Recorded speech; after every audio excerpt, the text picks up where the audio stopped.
Hello and welcome everybody. Today we are going to see the basic concepts in child development. Child development में क्या basic concepts हैं इस पर हम focus करेंगे। तो देखिए चाइल्ड डेवलपमेंट एक बहुत ही इम्पॉर्टेंट कॉन्सेप्ट है। इस कॉन्सेप्ट को अगर हम जानने की कोशिश करें तो काफी डीपली अगर हम एंटर करेंगे तब हमको एक एक चीज गूढ़ता से समझ में आएगी। बेसिकली हम एक बिहेवियरल ट्रेट को अगर हम समझें तो चाइल्ड डेवलपमेंट को हम अच्छे से समझ सकते हैं। चाइल्ड डेवलपमेंट जो है इसको समझने के लिए आपको पहले समझना होगा growth and development of the child. बच्चे की ग्रोथ कैसी होती है, उसकी डेवलपमेंट कैसी होती है, उसका फोकस जो मेन हमको करना है वो है कि बच्चे का डेवलपमेंटल ऑर्डर क्या होता है। इंसान के बच्चे का यानी आदमी के बच्चे का जो डेवलपमेंटल ऑर्डर होता है वो सेम होता है जैसे 6 महीने के अंदर बच्चा बैठने लगता है। ठीक है, 3 महीने तक करवट ले लेता है। ठीक है, आजकल तो बच्चे पैदा होते ही लेने लग रहे हैं करवट, पहले तो लेते भी नहीं थे इतने जल्दी। आंखें खुलती नहीं थी बट आजकल यस खुल रही है, आंखें भी पैदा होते ही बच्चा है वो ऐसे दिखता रहता है। और फिर बड़ा क्यूट क्यूट सा हमको फीलिंग होता है। माँ जो दर्द झेल रही होती है वो फिर उसके बाद जैसे ही बच्चा गोद में आता है सारा दुख दर्द भूल जाती है माँ। तो क्यों? क्योंकि उसकी हंसी, उसकी किलकारी, उसकी डेवलपमेंट जो हर चीज की हो रही होती है। बच्चा अगर हंसता नहीं है तो मतलब फिर तो गड़बड़ है। तो ऐसी बहुत सी चीजें, मतलब रोता नहीं है बच्चा तो फिर शायद उसमें जान नहीं है, ऐसा बहुत सी चीजें ऐसी रहती है। मतलब डेवलपमेंट जो है माँ के गर्भ से शुरू हो जाता है बच्चे का। और फिर जन्म लेने के बाद उसकी अलग अलग स्टेजेस होती है। हमने हमारी प्रीवियस क्लासेस में समझा था कि एक जो लेवल ऑफ डेवलपमेंट होता है उसे हम कहते हैं माइलस्टोन। ठीक है ना। मतलब एक लेवल जब कंप्लीट हो जाता है और बच्चे की ग्रोथ अच्छे से चल रही होती है, चीजें अच्छे से सेट हो रही होती है, तो उसको हम कहते हैं डेवलपमेंटल माइलस्टोन। ठीक है ना। तो हमारे जो माइलस्टोन्स हैं वो वैसे और उस प्रकार से डेवलप हो रही है नहीं हो रही है ये चीजें थोड़ा सा देखना जरूरी पड़ता है। ठीक है। तो जब हम डेवलपमेंट की बात कर रहे हैं, डेवलपमेंटल माइलस्टोन्स की बात कर रहे हैं, please wait, give me some time, 1 minute थोड़ा सा।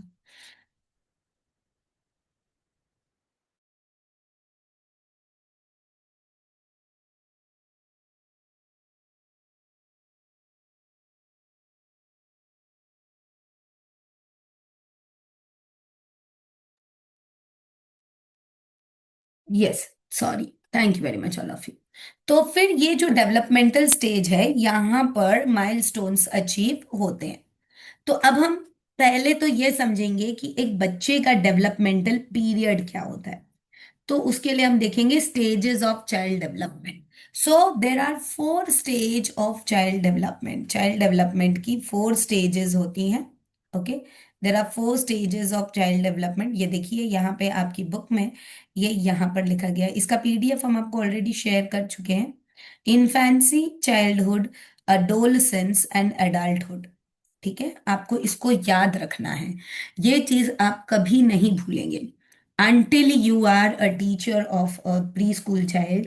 आपको ये याद रखना है। ऐसा नहीं है कि आपको सिर्फ एग्जाम तक याद रखना है, कि वाइवा तक याद रखना है, नहीं। आपको लाइफ टाइम जब तक आप प्री स्कूल टीचर हैं तब तक आपको याद रहना चाहिए ये चीज कि how many stages of child development is there. So there are only 4 stages of child development. Infancy, childhood, adolescence and adulthood. ठीक है।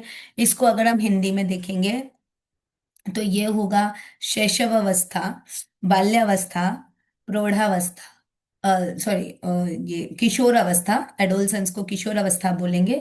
और फिर ये प्रौढ़ावस्था होगी। ठीक है ना। ये 4 अवस्थाएं होती हैं।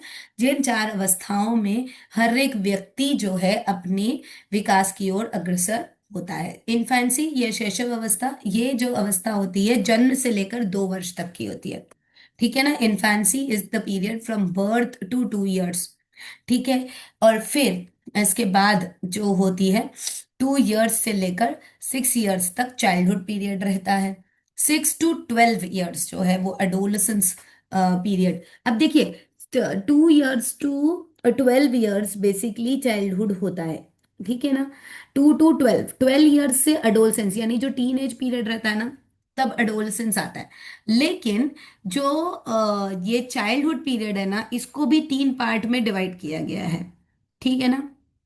2 to 6 is the middle childhood period. ठीक है। And 6 to 12 years is the letter childhood period. लेकिन 2 to 3 जो पीरियड है, 2 साल से 3 साल तक, ये अर्ली चाइल्डहुड पीरियड भी कहा जाता है। 2 से 3 साल। फिर 3 से 6 मिडिल चाइल्डहुड, और 6 से 12 जो है लेटर चाइल्डहुड पीरियड कहा जाता है। ठीक है ना। तो चाइल्डहुड को भी 3 पार्ट्स में डिवाइड किया गया है। फिर 12 ईयर्स के बाद जो है एडोलसेंस, 13 ईयर्स से, ठीक है, 18 ईयर्स तक, और फिर 18 ईयर्स के बाद में प्रौढ़ावस्था यानी अडल्टहुड आ जाता है। तो बेसिकली ये चाइल्ड डेवलपमेंट, बट हमें एज एन ईसीसी एडुकेटर हमें इन्फेंसी और चाइल्डहुड पीरियड में अर्ली चाइल्डहुड पीरियड हमको देखना है, इसीलिए हम देख रहे हैं क्या, ईसीसी। समझ रहे हैं आप सभी। तो ईसीसी में जो चाइल्डहुड पीरियड हमको देखना है, वो देखना है early childhood and middle childhood period, यानी कि आपको इन्फेंसी की स्टेजेस के बारे में आइडिया होना चाहिए, और अर्ली चाइल्डहुड और middle childhood period. Letter childhood period जो होता है वो प्राइमरी लेवल का होता है, 6 से 12 साल की उम्र के बच्चे, यानी फर्स्ट टू फिफ्थ क्लास के बच्चे। ठीक है ना। अब 2 to 6 ईयर्स के जो बच्चे होते हैं, जिसमें 2 to 3 ईयर्स जो होता है प्री नर्सरी या प्ले ग्रुप वाले होते हैं, जो फिलहाल हमारे एनसीईआरटी के करिकुलम में अभी ये नहीं है। बट अगर हम प्राइवेट करिकुलम को अगर स्ट्रक्चर देखते हैं, तो उसमें 2 to 3 ईयर्स में प्ले ग्रुप या प्री नर्सरी वाला स्टेज जो है वो आता है।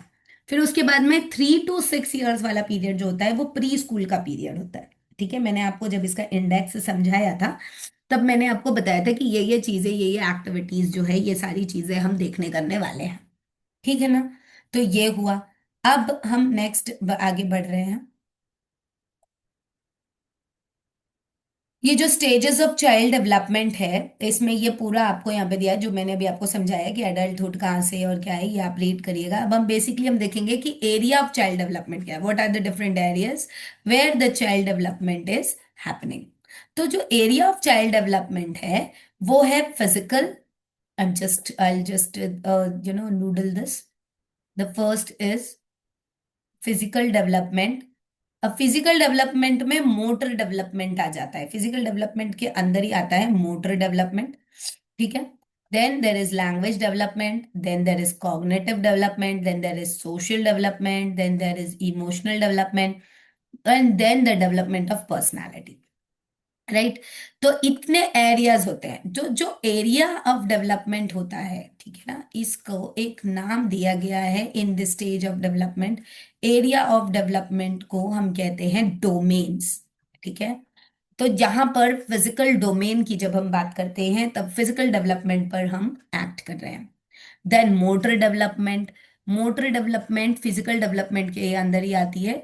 2 टाइप की मोटर डेवलपमेंट होती है, एक होती है फाइन मोटर स्किल डेवलपमेंट, और दूसरा होता है क्रॉस मोटर स्किल डेवलपमेंट। ठीक है।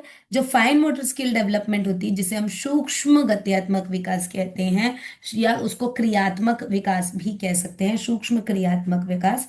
तो ये जो गतिविधियां होती हैं, यानी एक्टिविटीज होती हैं, इन पर ये कार्यरत होती हैं, छोटी छोटी एक्टिविटीज, जहां पर basically I hand coordination, finger development and movement, ये होती है फाइन मोटर स्किल डेवलपमेंट। और जहां हम ग्रॉस मोटर स्किल डेवलपमेंट की बात करते हैं, वहां पर होता है रनिंग, स्किपिंग, जंपिंग, हॉपिंग, ऐसी टाइप की एक्टिविटीज, जहां ओवरऑल बॉडी का डेवलपमेंट होता है, यानी हमारी बॉडी का जब सर्वांगीण विकास होगा, इसे हम कहेंगे मोटर डेवलपमेंट। ठीक है। एंड देन इसके बाद हम आ जाते हैं लैंग्वेज डेवलपमेंट में। लैंग्वेज डेवलपमेंट में जब बच्चों के भाषा का विकास होता है, आप सभी जानते हैं 2 साल तक बच्चे के भाषा का विकास होता है। बच्चा पैदा होते ही बोलता नहीं है। तो बच्चे की जब भाषा का विकास हो रहा है, तो वो जो भाषा है उसमें सबसे पहले बच्चा जो है वर्ड्स को कैचअप करेगा। जो भी उसके आसपास के एनवायरनमेंट में वर्ड्स बोले जा रहे हैं, उनको कैचअप करेगा, उनको सुनेगा, उनको समझेगा। फिर उसके बाद में उसको जो है अडाप्ट कर करके बोलने का प्रयास करेगा। फिर धीरे धीरे उसके ग्रामेटिकल स्किल्स पर वो स्वयं काम करता है, यानी जैसे जैसे उसे पता चलता है ऐसे बोलना है, तो वो उसके अनुसार वो उसको बोलता है, चाहे कोई भाषा हो। बच्चे की जो एनवायरनमेंट में भाषा है वो सबसे पहले क्रियान्वित होती है। उसके बाद में जो वो भाषा सीख रहा होता है वो उसको अडेप्ट करता है अपनी पुरानी भाषा के अनुसार। फिर उसके बाद होता है कॉग्निटिव डेवलपमेंट यानी बौद्धिक विकास, जहां पर हम बौद्धिक क्षमताओं के बारे में बात करते हैं। बच्चों के सोचने समझने की क्षमता, बच्चे की थिंकिंग एबिलिटी, बच्चे की रीजनिंग एबिलिटी, ये सारी चीजें जो है कॉग्निटिव डेवलपमेंट पर फोकस करती हैं। ठीक है। अब नेक्स्ट आ जाता है हमारा सोशल डेवलपमेंट। सोशल डेवलपमेंट में आता है जहां पर हम बच्चों को सोशली एक्टिव और सोशली चैनलाइज करने की कोशिश करते हैं, जहां पर बच्चे एक दूसरे के साथ में मिंगल होना, एक दूसरे के बारे में समझना, बातचीत करना, और इसके साथ साथ में बेसिकली समाज में जो चीज़ें ज़रूरी है जहां बच्चे को सेल्फ डिपेंडेंट बनना है, वहां पर eating habits, dressing habits, talking, table manners, behavioural skills, cooperative skills, generosity, ये सारी चीजें जो हैं ये सोशल डेवलपमेंट के अंतर्गत आती हैं। इसके बाद आ जाता है इमोशनल डेवलपमेंट, जहां पर बच्चे का बेसिकली एंगर, बच्चे की हैप्पीनेस, बच्चे का फियर, डर डर जाता है बच्चे कई बार कि भैया मेरी मम्मा नहीं है यहाँ पे। फिर उसके बाद में बच्चे अपनी फीलिंग्स को एक्सप्रेस करने के लिए थोड़ा सा कभी कभी दुख होता है उनको, तभी तो बच्चा रोता है ना। तो उसे दुख होता है कि भाई मैं कहाँ आ गया हूँ, मुझे अपने मम्मा के पास जाना है या जो भी कुछ है। तो वो उसकी इमोशंस को मैनेज करना, इमोशंस को टैकल करना जो है बच्चा यहाँ पे सीखता है। अब नेक्स्ट आ जाता है पर्सनालिटी ट्रेट। अब ये जो पर्सनालिटी ट्रेट है यहाँ पे बच्चों की थिंकिंग, बच्चों की फीलिंग, बच्चों के एक्सप्रेशंस, अदर रिलेटिव आइडियाज, ये सारी चीजें जो हैं ये बच्चों के अंतर्गत आती हैं। ठीक है ना। तो ये यहाँ से बच्चे की पर्सनालिटी जो है वो डेवलप होती है, बच्चे की पर्सनल इमरजेंसेस ये डेवलप होंगी, फिर इनकी इंटर रिलेशनशिप्स जो हैं वो एक्ट